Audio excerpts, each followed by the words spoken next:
Porque no se trata de que ustedes escuchen solamente y digan, ok, todo lo que diga el pastor lo voy a hacer.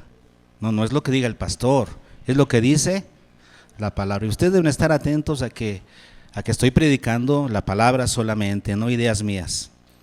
Se nos puede ir de repente algo, ¿verdad? Pero en términos generales debemos estar predicando siempre la palabra del Señor. Y hoy vamos a tocar el tema de la función bíblica de los padres. Comenzamos la reunión preguntándole a los que estaban aquí, a los pocos que estaban, comenzamos preguntándoles qué significa ser padre, cuáles son las cualidades que deben sobresalir en un padre, qué responsabilidad trae a cuestas el hecho de llegar a ser padre. Ser padre debiera ser una decisión, no un descuido. Hoy en día se maneja mucho que los jóvenes en su pasión, la juventud apasionada, en su momento hormonal, pues tienen la necesidad de tener relaciones y las tienen, y entonces tienen hijos sin planearlo, sin pensarlo. Es un accidente cuando debería ser una decisión, un momento que uno determina en el que uno está listo para ser padre. Uno tiene las características, uno está listo para cumplir con las responsabilidades de ser un padre. Pero eso no se enseña, ¿verdad? ¿Y dónde debería enseñarlo esto? Podríamos pensar, el gobierno. Es que este gobierno nomás no es el gobierno. Es que los maestros en la escuela, no. Los que deberíamos enseñar esto somos los padres. Y si a nosotros nuestros padres no nos los enseñaron bien, aquí estamos listos para aprender y nosotros hacerlo mejor con nuestros hijos. Y nosotros sí enseñarles a nuestros hijos, a las niñas, a las mujercitas, para que aprendan a ser buenas madres, que escasean mucho hoy en día. Hoy en día escasean mucho la mamá. Y las jóvenes que llegan a ser madres lo ven como una carga, como una maldición. Es increíble cómo las cosas han cambiado en nuestra sociedad. Debemos preparar a nuestras mujercitas para que quieran ser buenas mamás. Y debemos preparar a nuestros hijos varones ¿para qué? Para que sean buenos padres, llegado el momento lo sean. ¿Están de acuerdo? Pero contrario a lo que vivíamos algunos pocos años atrás, hoy en día vivimos en una sociedad que ataca la masculinidad del hombre, la ataca muy fuerte. El feminismo está muy fuerte, aunque algún día se va a ir porque son olas y la verdad siempre prevalece. Pero la verdad es que hoy en día estamos viviendo días en los que se está atacando la masculinidad del hombre. Y cuando la Biblia nos dice en algunos versículos, por ejemplo, en Números 24:18, que dice, es una profecía que da Balaam. Fíjense, Balaam, ¿se acuerdan de Balaam? Al que le habló la burra y eso. Y dice en Números 24:18, será tomada Edom, será también tomada Seir por sus enemigos. O sea, serán tomadas otras naciones, dice, pero Israel se portará varonilmente. Y yo creo que cuando leían esto los antiguos, o unos pocos años atrás se leía esto, los varones decían, o la gente que leía esto decía, ya sé cómo se iba a portar Israel, varonilmente. Sí lo sabían, pero hoy en día lo leemos en la generación actual y no entendemos qué significa eso. ¿Qué significa portarse varonilmente? Vivimos en una sociedad que no entiende eso. En el Antiguo Testamento se usa ese término y en el Nuevo Testamento también. En 1 Corintios 16:13 dice Pablo a la iglesia, velad, estar firmes, portaos varonilmente y esforzaos. Y decimos, caray, ¿y eso con qué se come?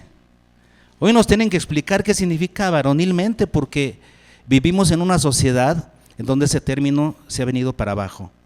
Lo que sucede es que el hombre que el feminismo busca estereotipar es un hombre femenino, un hombre con cualidades femeninas. El feminismo quiere feminizar al hombre.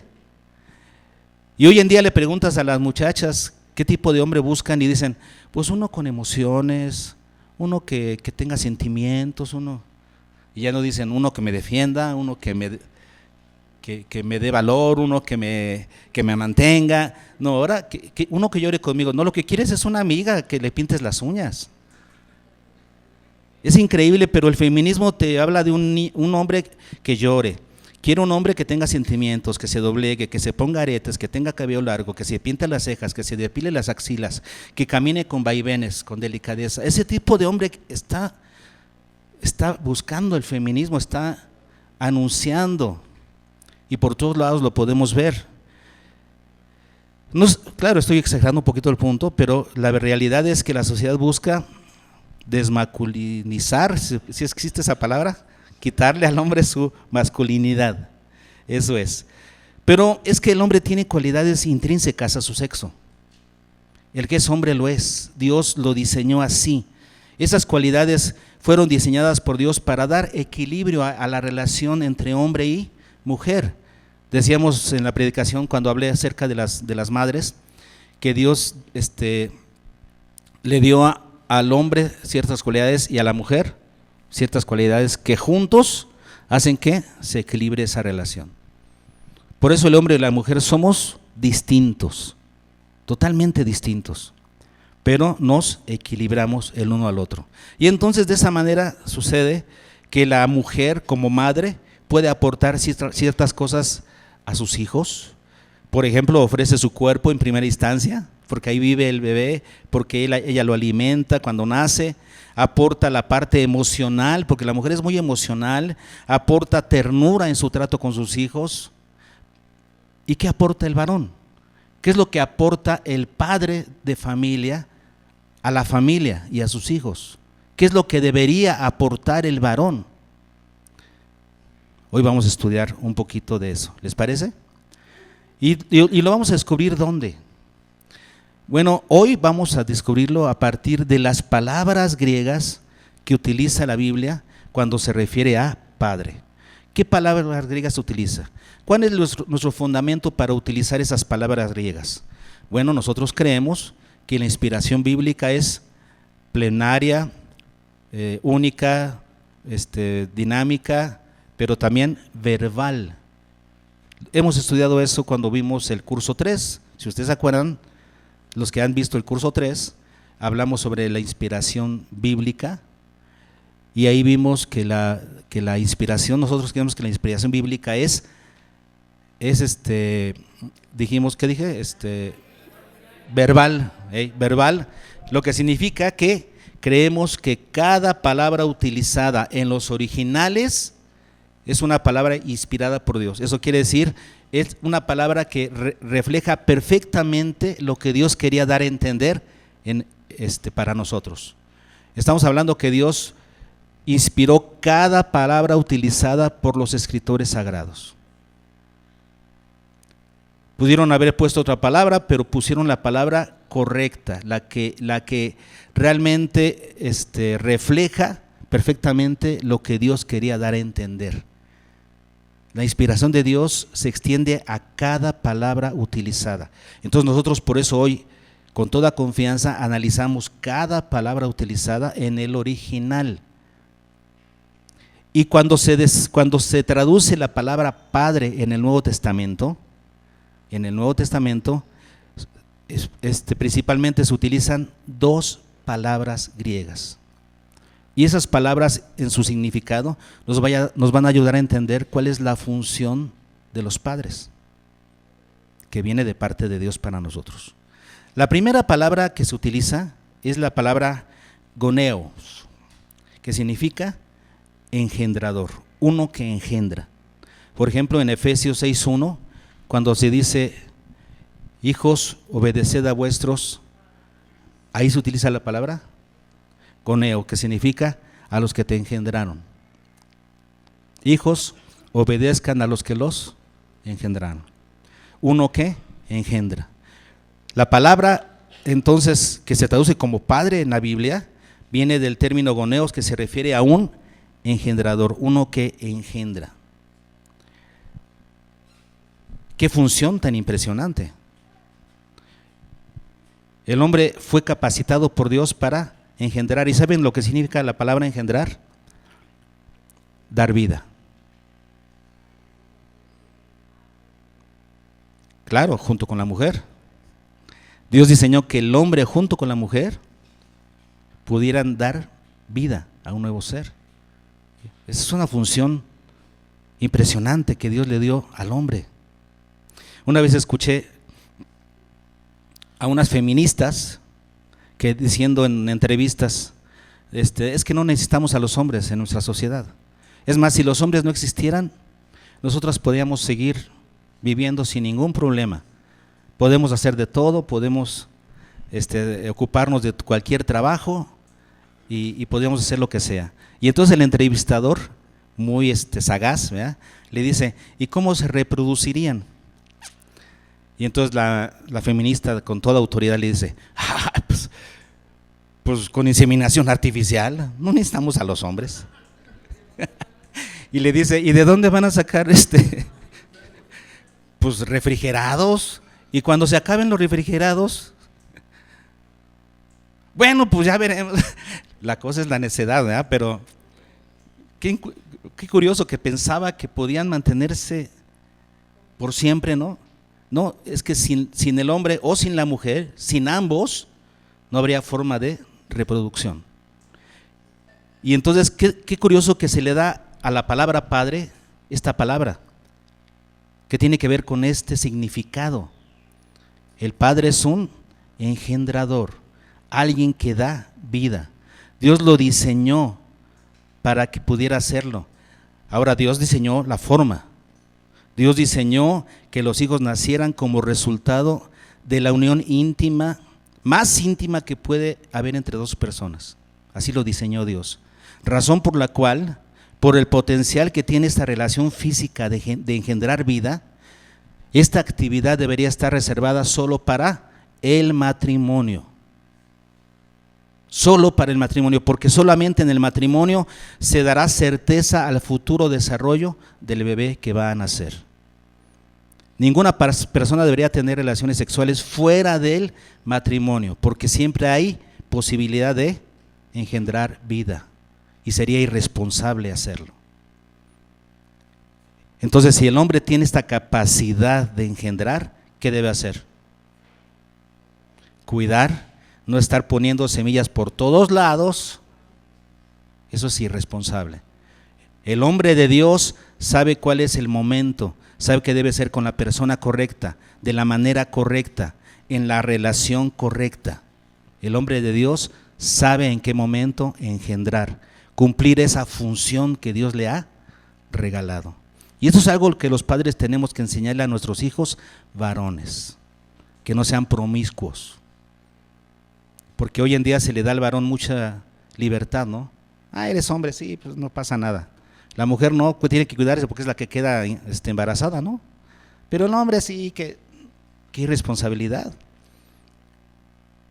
Varones, padres de familia, eduquemos a nuestros hijos varones, para que sean responsables con esta capacidad impresionante que Dios le dio de ser engendradores, de dar vida. Ok, esa es una. Veamos qué más. La segunda palabra. La segunda palabra que se utiliza en el Nuevo Testamento es la palabra pater. Pater. ¿Y qué significa? Fíjense lo que significa esta palabra. Un sustentador, nutridor y protector. Qué interesante, tiene mucho sentido que esta sea la palabra que defina al Padre. ¿Uno qué? Sustenta, nutre y protege. ¿Qué significa sustentar? Que provee lo necesario ¿para qué? Para vivir. Un sustentador significa es alguien que provee lo necesario para vivir. Un nutridor, ¿qué significa eso?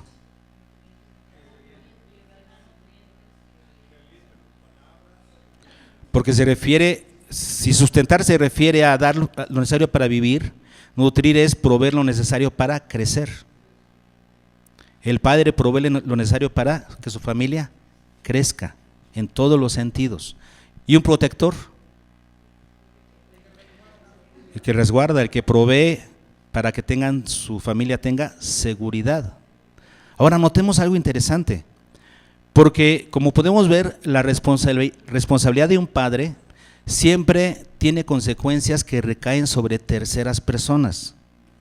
Qué interesante que esta definición no tenga que ver con algo específicamente para él, sino con algo que él ofrece. ¿Qué es un padre? Uno que sustenta, nutre y protege. Eso quiere decir que su responsabilidad tiene que ver con consecuencias que recaen sobre terceras personas si él hace su trabajo o no. Si él lo hace bien, su familia será sustentada, nutrida y protegida. Si no lo hace bien, ¿quién sufre? ¿Se notan de lo interesante que es esto? El hombre tiene una responsabilidad, por eso el hombre es líder de su casa, porque Dios le va a demandar las cosas que no hizo bien. Las que hizo bien, pues las tenía que hacer porque Dios lo capacitó para eso. Y tenemos algunos ejemplos para que ustedes lo puedan ver, que no es algo solamente inventado, lo podemos ver a lo largo de la Escritura. Por ejemplo, desde el Génesis. Si tú te vas a Génesis capítulo 3, versículos 14 en adelante, ¿qué tenemos ahí? Que después de la desobediencia de Eva y Adán, y lo digo en ese orden porque en ese orden sucedió, de Eva y Adán, aunque Dios responsabilizó a ¿quién primero? Adán, ¿verdad? ¿Dónde estás, Adán? No dijo, ¿dónde estás, Eva? Y no le preguntó, Eva, ¿por qué comiste? Le dijo, Adán, ¿por qué comieron? ¿Se dan cuenta? Dios responsabilizando al hombre. Y después que ellos cometieron pecado, entonces vienen las consecuencias. Ahora analicemos las consecuencias. En el versículo 14 dice, y Jehová Dios dijo a la serpiente, por cuanto esto hiciste, ¿qué? Maldita serás. Eso quiere decir que la serpiente recibió una maldición. Maldita serás. Y habrá enemistad entre tu simiente y la simiente, y ella te herirá a tu simiente en la cabeza. Pero le dice, maldita serás. Ahora veamos a la mujer. A la mujer le dice en el versículo 16, a la mujer dijo, ¿qué le dijo? ¿Maldita serás? No. Nada más le dice, multiplicaré en gran manera tus dolores en tus preñeces, con dolor darás a luz a los hijos, y tu deseo será para tu marido, y él se enseñoreará de ti. Tu deseo será para tu marido, o sea, aunque tú quisieras que tu deseo fuera para ti, será para él, y él será tu Señor. Es que necesitas sobre alguien que te proteja, que te cuide, lo necesitas. La mujer que dice, yo puedo sola sin el varón. La mujer le provee al varón algo que necesita, es su ayuda idónea, pero el hombre también le provee a la mujer algo importante que necesita. Y tienen que reconocerlo. Repito, el feminismo de hoy no lo asume. Cuidado con eso. Pero vemos que a la mujer no se le da ninguna maldición, simplemente se le dice que ella sufriría consecuencias en lo físico y en lo relacional. Ella sufriría esas consecuencias. Pero ahora vayamos a Adán. Al hombre, versículo 17, y al hombre dijo, por cuanto obedeciste a la voz de tu mujer y comiste del árbol que te mandé diciendo no comerás de él, ¿qué? Maldita será la tierra, no tú. A la serpiente sí la maldijo, a Eva no le pronunció maldición, nada más le dijo las consecuencias que vendrían sobre ella. Pero en el caso de la desobediencia de Adán, ¿qué sucedió? Maldita será la tierra por tu causa, por tu desobediencia. Nos damos cuenta entonces que el hombre, las consecuencias de las cosas que hace el hombre recaen sobre otros. ¿Qué responsabilidad puso el Señor sobre nosotros? Dice, y tiene que ver con lo que hemos visto en otros pasajes de la Escritura. ¿Se acuerdan cuando hemos hablado de esas consecuencias? Son las consecuencias que lleva el líder. Por eso entendemos que el varón es un líder en su casa.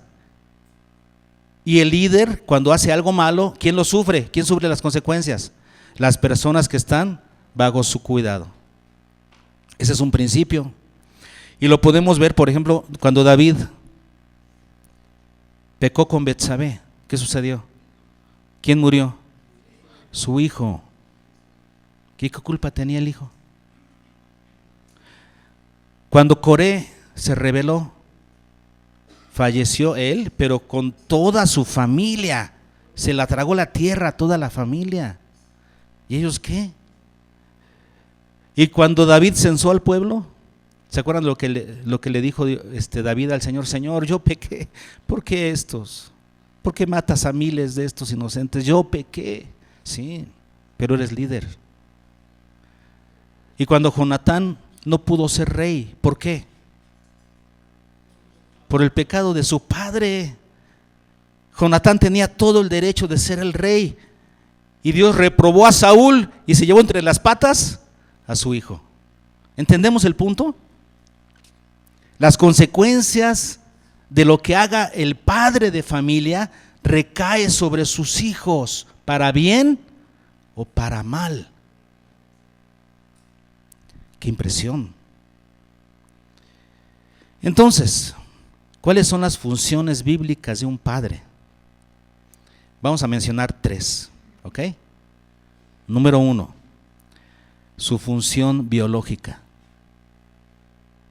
El hombre es un engendrador, da vida a un nuevo ser, junto con la mujer, por supuesto.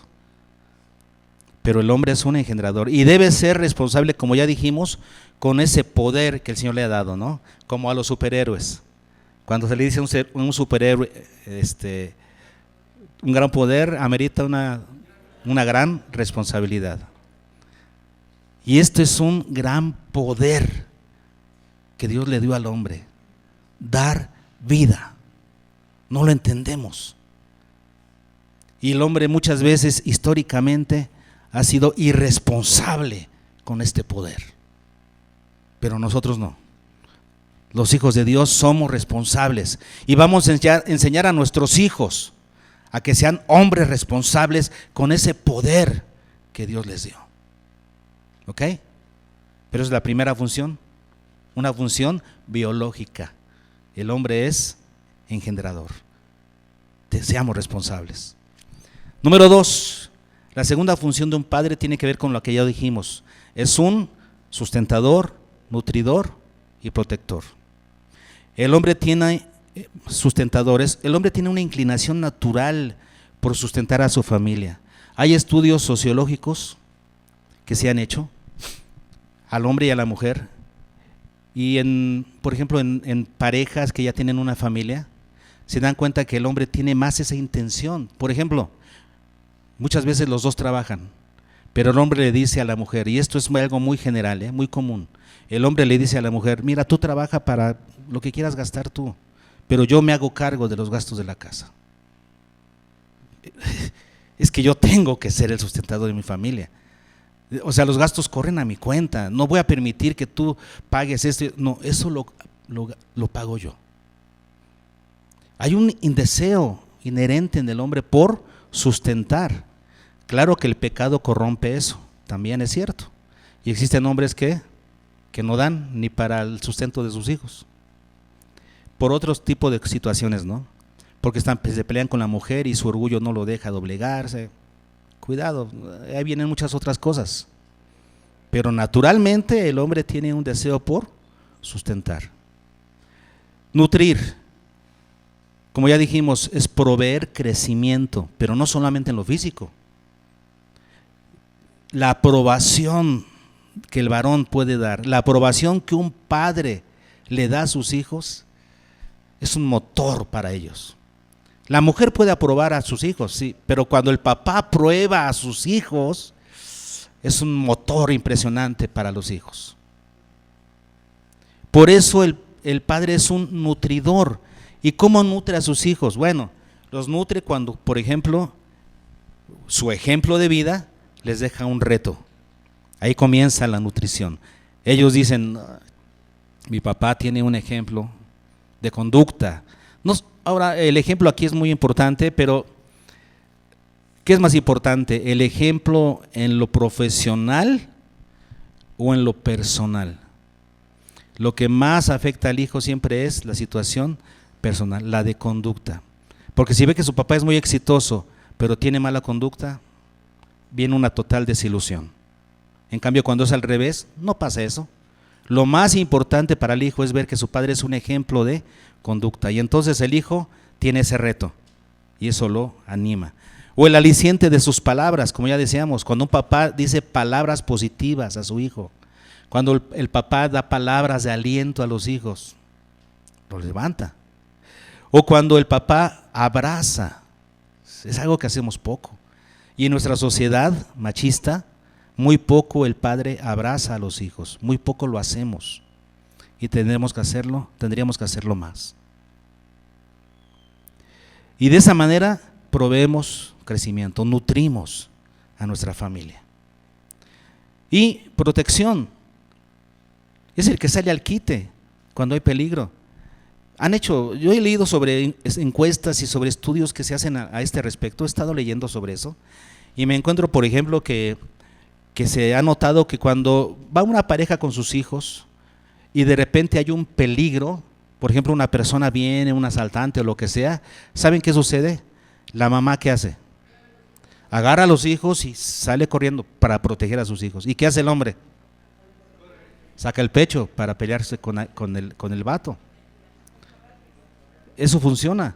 El hombre es un protector por naturaleza. Estaba estudiando sobre esto y me encontré que hay un estudio en donde dice que cuando una pareja está dormida en su cama, ahí están dormidos los dos y tienen a su bebé, el bebé comienza a llorar. ¿Saben qué hace la mujer? Inmediatamente la mujer se despierta, se endereza, porque escuchar a su bebé produce una alarma en ella, en el hombre no.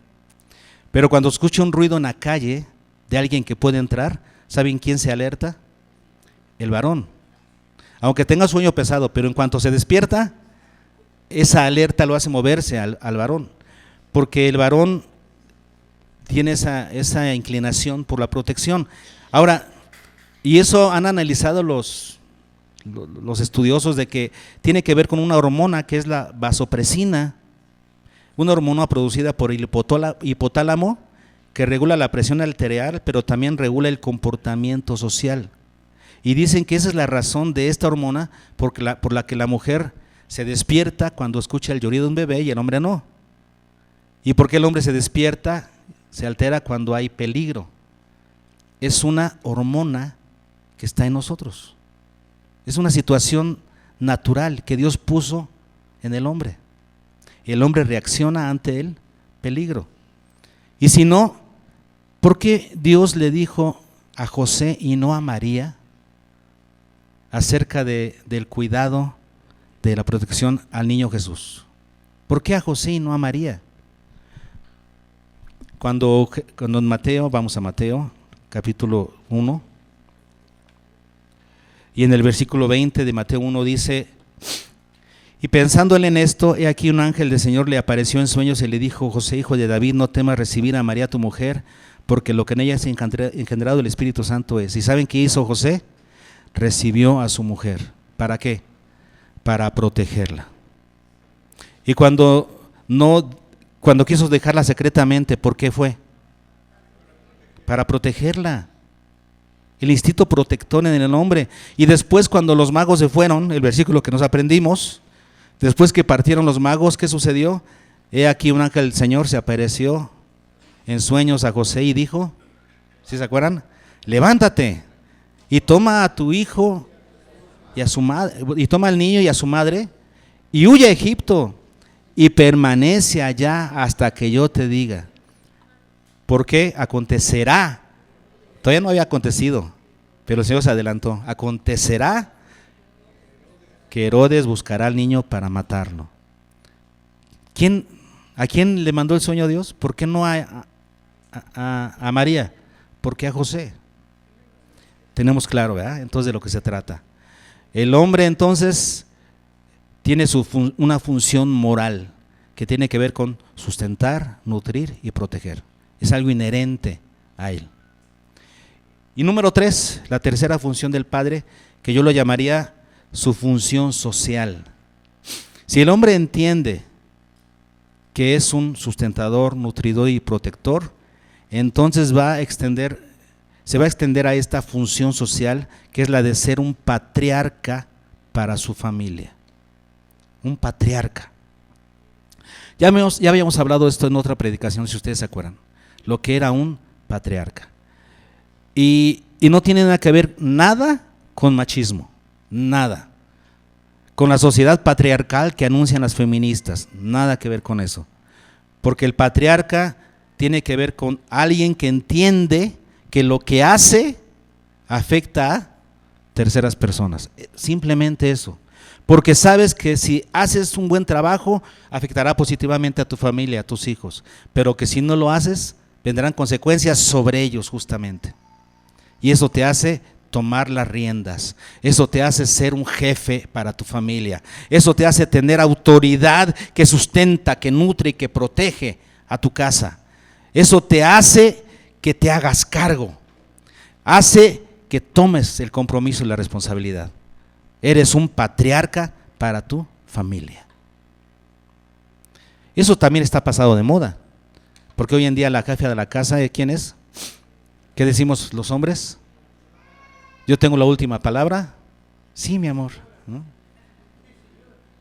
Entonces, no, el varón debe retomar su papel. El hombre debe ser un patriarca. ¿Por qué? Porque es el responsable delante de Dios. El hombre es el que se debe hacer cargo de su familia. Mi familia va a ser salva. Mi familia va a conocer de a Cristo. Yo me haré cargo. Cuando hace años, y todavía hoy un poquito, pero hace 30 años que iban a predicar a la sierra de Durango con el hermano Lorenzo, la manera de predicar, ¿saben cuál era? Yo no sé si hoy todavía, pero la manera de predicar era llegar a una casa que estaban alejadas no sé cuántos kilómetros una de otra. Vivían todos muy separados, entonces había que caminar hasta que te encontrabas una casa. ¿Y saben cuál era lo que se tenía que hacer? ¿Cuál era cómo se dice, la estrategia? Tenías que ir con el padre de familia, el patriarca. No te permitían ir con la mujer o con los hijos, no, vas con el patriarca. Si el patriarca dice que no, entonces nadie asiste a la iglesia, nadie. Pero si el patriarca dice que sí, toda la familia va a la iglesia, todos. Y el patriarca, estamos hablando de uno que es el mayor en su casa.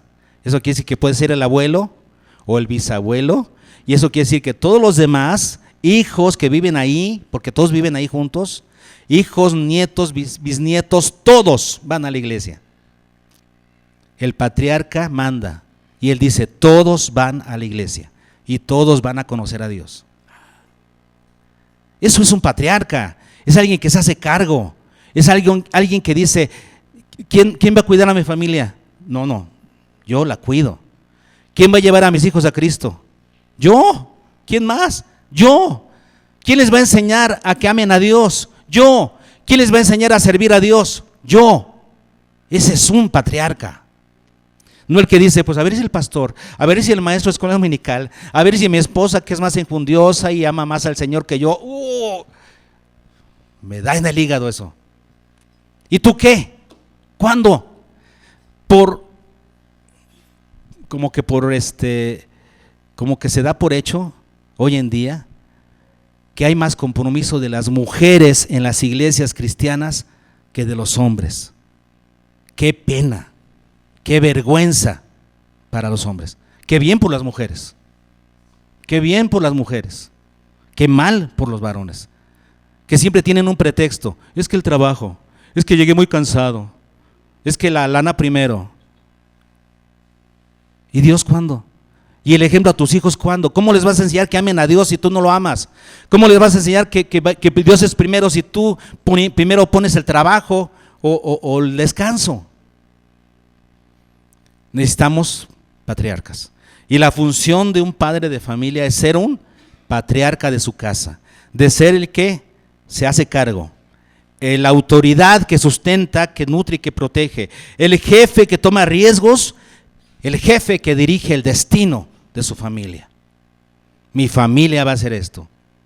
En mi familia no se comete este pecado. En mi familia servimos al Señor. Necesitamos patriarcas. Aquí tenemos las tres funciones de un padre.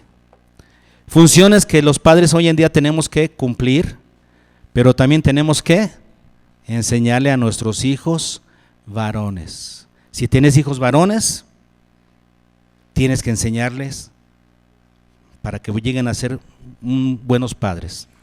¿Cuáles son las 3 funciones de un padre? Número 1, engendrar. Enseñemos a nuestros hijos a ser responsables con ese poder que Dios les otorgó.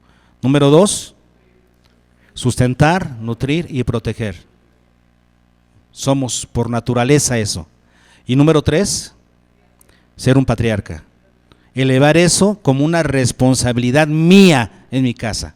Si yo tengo familia, si soy el padre, la responsabilidad es mía. Junto con mi esposa. Pero eso no quita que yo soy el responsable delante de Dios. No quita que yo soy el que levante la mano y diga, así se va a hacer en mi casa. Seamos patriarcas, enseñemos a nuestros hijos. Esas son las funciones bíblicas de un padre. ¿Las aprendimos? Vamos a cantar algo para finalizar. Y quise elegir este canto porque necesitamos un compromiso con Dios, varones, padres. Antes de que podamos cumplir esa función hacia afuera, necesitamos al Señor. Necesitamos estar enamorados del Señor. Y Él nos va a ayudar a que esas cualidades crezcan en nosotros. Que así sea.